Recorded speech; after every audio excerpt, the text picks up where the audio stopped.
সকলোৰে মন হৈ আছে কল্পনা পাটৰি বাইদেউৰ মাত শুনিম।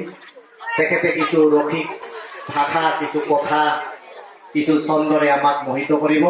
যে কল্পনা পাটৰি বাইদেৱে ইতিমধ্যে বিভিন্ন ঠাইত ৰাজ্যৰ বাহিৰতো তেখেতে যি ৰাজবংশী ভাষা লোকগীত তেওঁ প্ৰচাৰ কৰি আছে আৰু ভৱিষ্যতেও যাতে এই ভাষাটোৰ লোকগীত কলা কৃষ্টি বাহিৰত প্ৰচাৰ কৰে তাৰ কাৰণে আমি অনুৰোধ ৰাখিছো এই সভাৰ পৰা, যাতে ভৱিষ্যতৰ দিনত তেওঁলোকৰ এই চিন্তা চৰ্চাৰ জৰিয়তে আমাৰ সমাজে কিছু শুধৰণি হ'ব আৰু কিছু উৎসাহেৰে কিছু কাম কৰাত অগ্ৰগতিত আগবাঢ়িব, তাকে কামনা কৰিছো আৰু বাইদেউক ভাষণ ৰখাৰ কাৰণে অনুৰোধ কৰিছো। সকলোকে সেৱা জনাইছো, নমস্কাৰ। সৰুৰে পৰাই দেউতাৰ পৰা শিকিছো, দেউতাৰ লগত দতৰা আৰু ডগৰৰ লগতে মঞ্চত উঠো। মোৰ জীৱনত শাস্ত্ৰীয় সংগীত বহুত পিছত আহে। তেতিয়া কিন্তু মই গোৱালপৰীয়া লোকগীত বুলিয়েই শিকিছো, গোৱালপৰীয়া লোকগীত আৰু কামৰূপী লোকগীত বুলিয়ে জানো। মোৰ এনে লাগিছে আজি ইয়াত আহি আচলতে ইমান বছৰে অত বছৰে নিজক বিচাৰি বিচাৰি পৃথিৱীৰ বিভিন্ন জেগাত বা ভাৰতবৰ্ষৰ বম্বে হওক বা উত্তৰ প্ৰদেশ বিহাৰ হওক, মই ভাবো যে আজি নতুনকৈ মই নিজক জনাৰ যিটো প্ৰয়াস আজি হয়তো এতিয়া লাহে লাহে হয়তো আৰম্ভহে হৈছে। মই নিজৰ সংস্কৃতি, নিজৰ ভাষা আৰু নিজৰ মাতৃভূমিক এতিয়াহে চাগে মই এক নতুন যাত্ৰাৰ আৰম্ভণি বুলি ক'ব খোজো। আৰু সেই যাত্ৰাত আজি আমাৰ যেনেকে এটা শব্দ শুনিলে মোৰ আবুৱে কৈছিল, আমি আবু বুলি মাতিছিলো। মোৰ দেউতাহঁতৰ ঘৰ ইয়াতে আমাৰ মানিকপুৰৰ ওচৰত চকচকা, তাতেই ডাঙৰ জন্ম মোৰ বৰপেটা ৰোডত। মাও শব্দটো শুনিছিলো, মাকো আদক এইবোৰ শব্দ মই সৰুতে শুনিছো, আবুৱে মাতা। আজি এই শব্দ শুনিছো, আপোনালোকে সেই শব্দ উচ্চাৰণ কৰিছে। মই এইখিনিয়ে ক'ব বিচাৰিম যিখিনি অনুভৱৰ কথা কৈছে। কালচাৰেল আইডেণ্টিটি, লিংগুইষ্টিক আইডেণ্টিটি বা মোৰ সাংস্কৃতিক পৰিচয় কি, সেইটো এটা বিৰাট ইম্পৰ্টেণ্ট ডাঙৰ এটা প্ৰশ্ন আছে, নিজক সোধাৰ প্ৰশ্ন আচলতে। সকলোৱে ধৰি ৰাখিছে, মই নাভাবো যে কোচ ৰাজবংশীসকলৰ লোক গায়ন বা শৈলীক ধৰি ৰাখিবৰ কাৰণে কোনো কল্পনা পাটৰিৰ প্ৰয়োজন নাই। সেইটো মিছা কথা, সেইটো মই বিশ্বাস নকৰো। সেইটো আপোনালোকে অতীজৰ পৰা ধুনীয়াকে সকলোৱে ধৰি ৰাখিছে, আইসকলে ধৰি ৰাখিছে। কিন্তু হয় য'ত একাডেমিক কথাবোৰ আহিছে, য'ত এডুকেশ্যনৰ কথা আহিছে, তাত ইচ্ছাকৃত হওক বা অনিচ্ছাকৃত হওক ৰাজনীতিৰ কিছু বস্তু জড়িত হৈ আছে। সেই ৰাজনীতি মই চৰকাৰী সেই যে পলিটিকেল পাৰ্টিৰ সেইটো ৰাজনীতিৰ কথা ক'ব যোৱা নাই। তাত বিভিন্ন সকলো ভাৰতবৰ্ষত অনেকতাৰ মাজত একতা আছে, বা তাৰ মাজতো কিন্তু এটা কল্ড ৱাৰ, এটা নেদেখা, এটা সকলোৱে নক'ব এই কথা। কিন্তু মই যিহেতু বেলেগ বেলেগ ভাষাত গাইছো, আজিলৈকে 30টা ভাষাত মই বেলেগ বেলেগ ভাষাত গাইছো, আৰু মই কেতিয়াও মোৰ মতেৰে মই যেনে ৰিহা মেখেলা হওক বা মই দখনা খুব পিন্ধো, মোৰ ভাল লাগে। পাতানিও আজি পিন্ধিছো, নিজৰ পাতানিক ভাল পাব লাগিব, সেইটো বেলেগে ক'ব নোৱাৰে, সেইটো আপুনি ভাল পাব লাগিব। কিন্তু তাৰ মানে এইটো নহয় যে মই ভাৰতবৰ্ষখনক পাহৰিব নোৱাৰো। মই যেতিয়া দেউৰী সমাজক লগ পাইছো, মই যেতিয়া বড়ো সমাজৰ কাৰোবাক লগ পাইছো, মই প্ৰশ্ন কৰিছো, সুধিছো যে এইটো মই কৰিব খোজো। গোৱালপৰীয়া লোকগীতৰ ক্ষেত্ৰত বা কোচ ৰাজবংশী গীত বুলি কোৱাটো বেছি জৰুৰী, সেইখিনি জানি ভাল লাগিছে। বৃহৎ লাৰ্জাৰ কনচেপ্ট হয়, এটা কাল্ট হয়। মই খালি এটা কথা ভাবো যে জাজমেণ্ট কৰাটো ইয়াত নিজক ভাল পাব লাগিব, পাতানিক ভাল পাব লাগিব। কিন্তু মই দখনাখনক বেয়া পাই পাতানিক ভাল পাব নালাগিব। নহলে ভাৰতবৰ্ষৰ যোনটো, কাৰণ আল্টিমেটলি আমি এখন দেশ, এতিয়া পলিটিকেল যিয়ে কাৰণ নহওক, মই জানো আপোনাৰ পৰা গম পালো নেপাল, বাংলাদেশ সকলোতে কোচ ৰাজবংশী কালটো আছে, আৰু সেইটো গ্ল'বেলি যোনটো আপোনালোকে চেষ্টা কৰি আছে, সেই সমন্বয় মই ভোজপুৰীটো দেখিছো। ভোজপুৰী, ত্ৰিনিদাদ, টবেগো, মৰিচাছ, নেপালৰটো দ্বিতীয় ভাষা নেপালীৰ পিছত, মৰিচাছৰ ক্ৰিয়লৰ পিছত 2 নম্বৰ ভাষা ভোজপুৰী ভাষা। এই কথাবোৰ ইম্পৰ্টেণ্ট, বিশেষকে যোনবোৰ ষ্টুডেণ্টছ আছে। আজি আমাৰ ইয়াতে নাৰী সমাজ আছে, নাৰী সমাজৰ পূজন হ'ব, সংস্কৃতি সদায় বাহক নাৰী সমাজ, এইটো সঁচা কথা। এই প্ৰাৰ্থনাত, এই পূজনত ফাৰ্টিলিটি উৎসৱ বুলি ভাবো, উৰ্বৰতাৰ উৎসৱ, শিক্ষাকো ইয়াত সন্নিৱিষ্ট কৰা হওক। আজি আমি যেতিয়া প্ৰাৰ্থনা কৰিম, যোনে বিবাহিতা নহয়, বিবাহৰ ইচ্ছা আছে, বিৰাট ভাল কথা।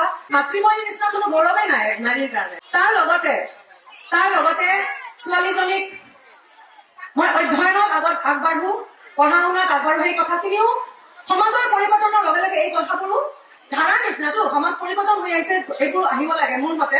এটা দুটা কথা মই খালি অবজাৰ্ভ কৰিছো, বিহাৰত ছট পূজা কৰা হয়, কাতি মাহতেই হয়। ছট পূজা এনেটো সূৰ্য পূজাও, কিন্তু তাত গোৱা হয়, তাত কাৰ্তিকৰ কথাও আছে, যেনে ওম সূৰ্যায় নমঃ ওম গঙ্গায় নমঃ ওম কাৰ্তিকায় নমঃ জয় জয় জয় হস্তি কৃতিকায় নমঃ। ছয়গৰাকী কৃতিকাৰ কথা আপুনি কৈছিলে। এই যে পলিটিকেল আজি দেশ বিভক্ত হৈছে, ৰাজ্য বেলেগ হৈছে, বাট সাংস্কৃতিক যোনটো আমাৰ সাংস্কৃতিক কোনো বৰ্ডাৰ নাই আচলতে। সাংস্কৃতিক আইডেন্টিটি সেইকাৰণে ইম্পৰ্টেণ্ট। বাংলাদেশ হৈ গৈছে, কিন্তু এতিয়াও কিয় কিছুমান গীতত এইটো এটা ভক্তিৰ পৰিৱেশ বা দেউতাৰ কিছুমান গান মই গাইছো, যেনেকে কিয়াদারের স্বামী বস্তা আছিলে সস্তা দামি, নারিকলের তেল আমি মাথায় দেব না, নারিকলের তেলের মধ্যে কেরাসিনি মিশাল আসে, সেই তেল মাথায় দিলে চুলি রবে না। এই গীতত দেউতাৰ গাঁৱতে ধুবুৰী অঞ্চলৰ ভাষা, কিন্তু কিয় এনেকুৱা লাগে যেন অলপ বাংলাদেশৰ প্ৰভাৱ আছে, নে অসম হয় নে ধুবুৰী হয়, এইবোৰ অবজাৰ্ভ কৰিব লাগিব। বিশেষকৈ যোনে লেংগুৱেজ এণ্ড লিংগুইষ্টিক ষ্টাডি কৰি আছে, যে পলিটিকেল বৰ্ডাৰে সাংস্কৃতিক বা লিংগুইষ্টিক বৰ্ডাৰ এটা টানিব নোৱাৰে, সি সদায় থাকি যায় নদীৰ নিচিনা।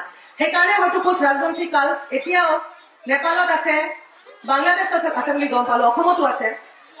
দেশ বিভক্ত হৈ গ'ল, বা সংস্কৃতিৰ হয়তো ভাষা একে আছে।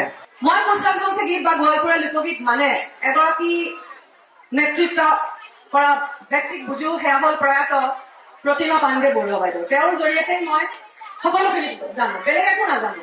আৰু আজি আমি গম পাইছো যে মই একো নাজানো আচলতে, মই এতিয়ালৈ একো জানা নাই, গোৱা নাই। প্ৰতিমা পাণ্ডে বৰুৱা বাইদেৱে বহু আগুৱাই লৈ গ'ল, চবতকে ভাল লাগিল।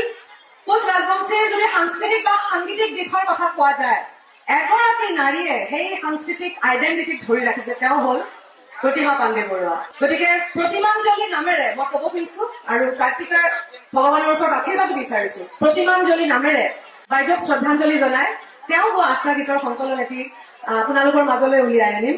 আশীৰ্বাদ বিচাৰিছো সকলোৰে। একবাৰ হৰি বল মন ৰচনা, মানৱ দেহের গৌরব কইরনা,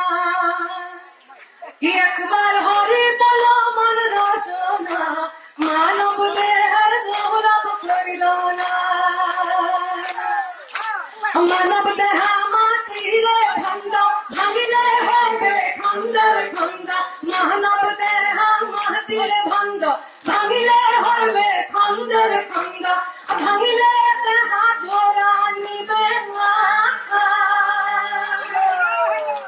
একবার হরি বলা মান বারে বার, বেলা ডুবিলে হইবে অন্ধকার।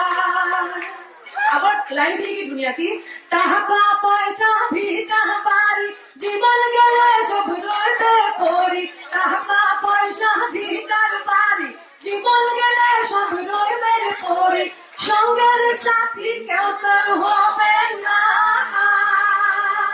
একবার হরি বল মন রচনা, মানব দেহের গৌরব কইরনা। আৰু বিশেষ নকওঁ, ক'বলগীয়া বহুত কথা আছে। যেনে আহি থাকোতে মই নাজানো এই বিধানসভা ক্ষেত্ৰকাৰ বা তেখেতক অনুৰোধ, ৰাস্তাটো অলপ ভাল কৰা যাওক। বহুত প্ৰেক্টিকেল কথাও আছে। পূজাৰ মাজেৰে আমি বৰ্তমান সময়ৰ কথাখিনিও আনিব লাগিব, নহলে ধাৰা বৈ নাথাকিব, ধাৰা অতীতত ৰৈ যাব। অতীতখিনি আমাৰ গৌৰৱশালী অতীত, বাট অতীতৰ পৰা শক্তিখিনি, উৰ্জাখিনি লৈ তাক বৰ্তমানলৈ আনিব লাগিব, তেতিয়াহে ভৱিষ্যত সুন্দৰ হব। ইয়াত যে ক'লে নাৰী, অকল নাৰীয়ে মানে পূজা কৰে। বিহাৰত আৰু এক পৰম্পৰা আছে, মই চিমিলাৰিটি পাইছো, ডোম কাচ বুলি কোৱা হয়। দিদি তেৰা দেৱৰ দিৱানা যে চাইছিলো বহু বছৰ আগতে, কোনখন চিনেমা আছিলে, মাধুৰী দীক্ষিত, তাত সেইটো কালচাৰ দেখুওৱা হৈছিলে যে বিয়া যেতিয়া দৰাঘৰ গুচি যায়, বহুখিনি মহিলা ৰাতি থাকি যায়, আৰু তেওঁলোকে নিজে পুৰুষ হয়, ধেমালি কৰে, আৰু বহু মনৰ কথা সিদিনাখন নাৰীৰ মাজতে বহু খোলা খুলিকে কথা পাতে, বহু কথা পাতে। ত আজি মই এনে এক দৃশ্য দেখা পাম বুলি আশা কৰি হস্তি কন্যা হস্তির কন্যা বাহমনের নারী মাথায় নিয়া তাপ কলসিল